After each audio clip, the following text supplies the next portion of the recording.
passer au troisième point. 3. Yeah. C'est bon, le message? Oui.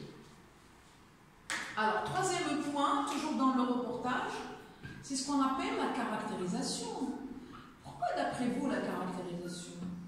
Puisque c'est un texte aussi narratif, donc il contient des passages descriptifs. Et pour décrire, il y a aussi des moyens, on les appelle les figures de style.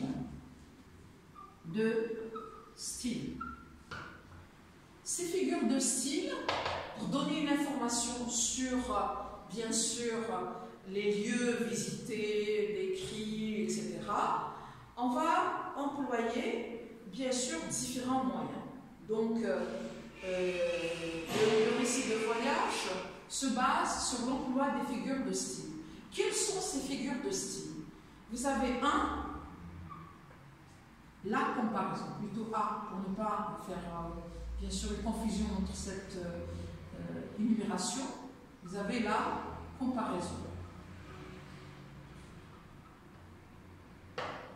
Alors, comparer deux choses, plus, d'accord, c'est un moyen pour donner plus d'informations sur le nom qui a été comparé. Alors, cette comparaison, c'est une technique, c'est une figure de style qui est employée pour caractériser, pour décrire. Elle se compose, alors la comparaison se compose de quoi? De deux points. Alors, vous avez le comparé.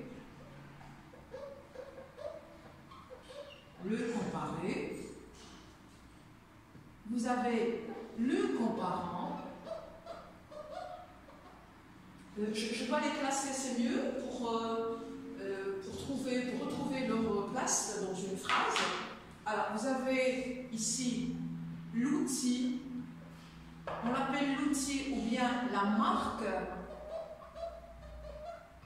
de comparaison. Alors, vous avez aussi un autre élément qui compose cette comparaison, c'est l'élément commun. C'est-à-dire, quel est l'élément? La ressemblance, quoi. L'élément commun. Il y a une chose qu'on trouve dans les deux éléments communs, et vous avez le comparant. À quoi ou à qui on a comparé cet élément, ce qu'on appelle le comparant. D'accord? Alors, ce sont 4 éléments, mais l'élément le plus important et le plus fondamental dans une comparaison, c'est l'outil ou la marque de comparaison. D'accord? Il y a aussi, je donne un exemple, la ville, exemple, la ville, alors devenez, vous avez ici un verbe d'état, devenez, alors quoi?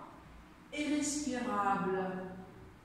Alors, elle est tellement polluée qu'on n'arrive pas à respirer. Irrespirable, étourdissante, d'accord? Voilà. Alors, semblable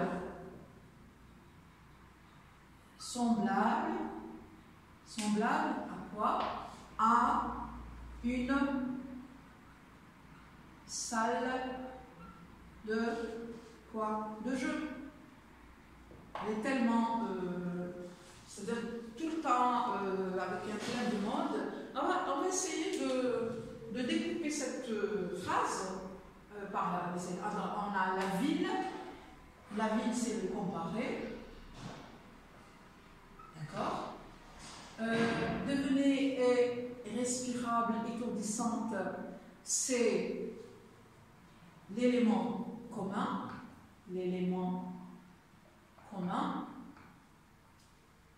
C'est-à-dire le point commun qu'on trouve dans cette ville avec la salle de jeu. Et vous avez semblable à, c'est l'outil de comparaison.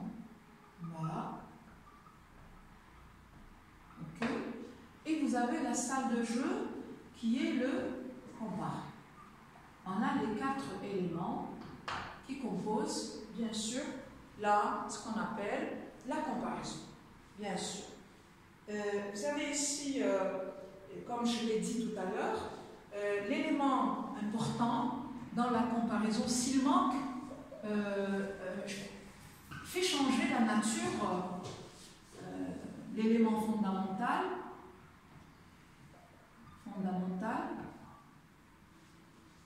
dans la comparaison est.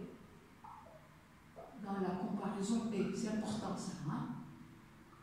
Et voilà 2 points, c'est la marque, ce qu'on appelle la marque, l'outil, comme vous voulez, hein? La marque ou l'outil de comparaison. Alors, quels sont ces outils-là? Je me pose la question, essayez de réfléchir avec moi en même temps, même à distance, ok? Essayez de au moins faire un effort, un petit effort. Hein? Alors, vous avez comme, qui est très connu, comme, vous avez tel, hein, vous avez semblable à, ressembler, le verbe, ressembler. Vous avez, on dirait que,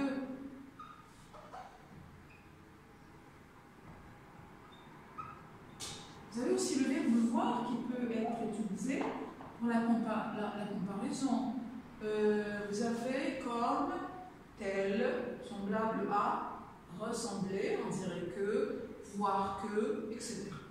Voilà, ce sont les moyens qui sont utilisés pour former une comparaison. Si l'un de ces outils manque dans une comparaison, elle va changer de nature.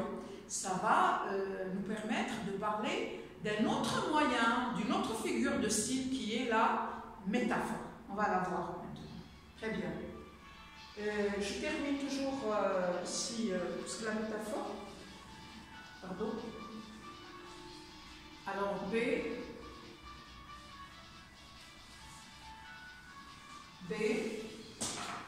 la métaphore, c'est pas vraiment compliqué parce que c'est lié à la comparaison. On va l'introduire dans cette partie.